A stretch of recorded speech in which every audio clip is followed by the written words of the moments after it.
Sugar patients chapati రోటీ కాకుండా సంతృప్తిగా rice కూడా తినవచ్చు. Doctor rice, sugar free rice, doctor rice, diabetic rice, sugar పెన్సని బియ్యం, డాక్టర్ రైస్.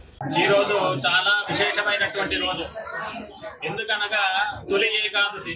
అంటే తొలి ఏకాదశి ఎందుకు పిలుస్తారు ఈ ఏకాదశి అంటే ఈ యొక్క చాతుర్మాస్యంలో ప్రథమంగా వచ్చేటువంటి ఏకాదశి కాబట్టి తొలి ఏకాదశి అని పిలుస్తారు.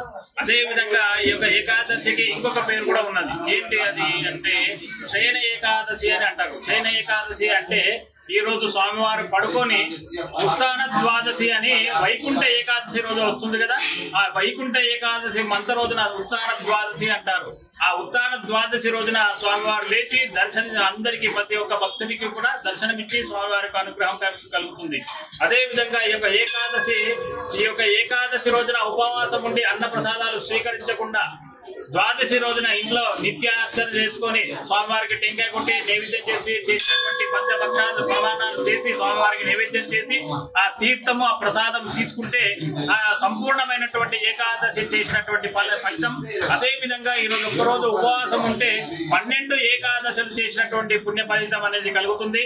అదే విధంగా విశేషంగా స్వామివారి యొక్క దర్శనం ఎవరైతే చేసుకుంటారో వారు అనుకున్నటువంటి పని, వాళ్ళ లోపల మనసులో ఉన్నటువంటి సంకల్పము ప్రతి ఒక్కటి కూడా కలియుగ వైకుంఠనాథుడైనటువంటి ఆ దేవాని దేవుడైనటువంటి ఆ జగదొడియుడైనటువంటి ఆ శ్రీనివాసుని యొక్క కొంగు బంగారమైనటువంటి ఆ శ్రీభూ సమేతమైనటువంటి జడ్చల్ల వెంకటేశ్వర స్వామి వారి యొక్క ఆశీస్సులతో ప్రతి భక్తుడికి కూడా విశేషంగా స్వామివారి యొక్క దీవెన, స్వామివారి యొక్క అనుగ్రహము, వారి యొక్క చల్లనైనటువంటి దీవెనతో స్వామివారి యొక్క దర్శనం చేసుకున్నంత మాత్రానే వారు చేసుకున్నటువంటి ఫలితం అన్ని కూడా కలుగుతుందని విశేషంగా భగవంతుని యొక్క కృప. అదే విధంగా వేదోక్తంగా బ్రాహ్మణ యొక్క ఆశీస్సులతో వారి వచ్చినటువంటి ప్రతి భక్తునికి కూడా స్వామివారి యొక్క అనుగ్రహం కలిగి హాయిగా ఆరోగ్యంగా ఆనందంగా ఆహ్లాదకరంగా ఉండాలని మనస్ఫూర్తిగా కోరుకుంటూ జై శ్రీరామ్, నమో వెంకటేశాయ. కూడా బాలస్వామి నిర్మల అవింబోడు నివాసిని, జడ్చల్ల నివాసిని.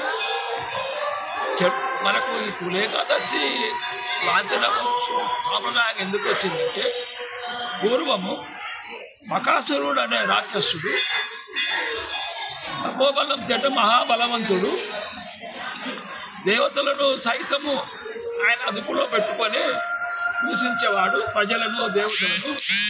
అయితే అది ఎప్పుడంటే కృతయుగములు, క్షేత్రయుగం కంటే ముందు.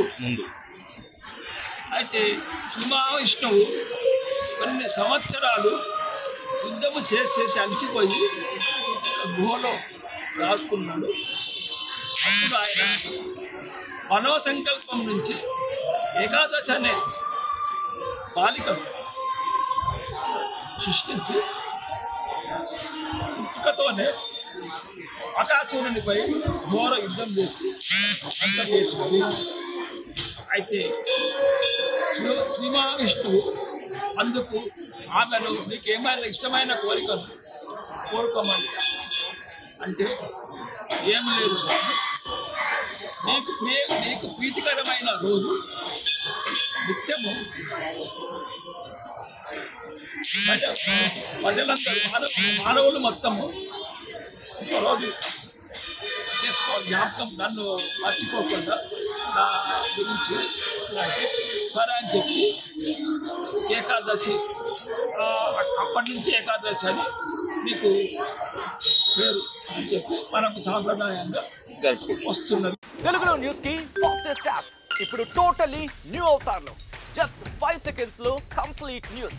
సోషల్ మీడియాలో ట్రెండ్స్ కి one stop solution. Live TV app voice search option తో ఇప్పుడే డౌన్లోడ్ చేయండి లేదా అప్డేట్ అయిపోండి. యాప్ లింక్ డిస్క్రిప్షన్ లో ఉంది.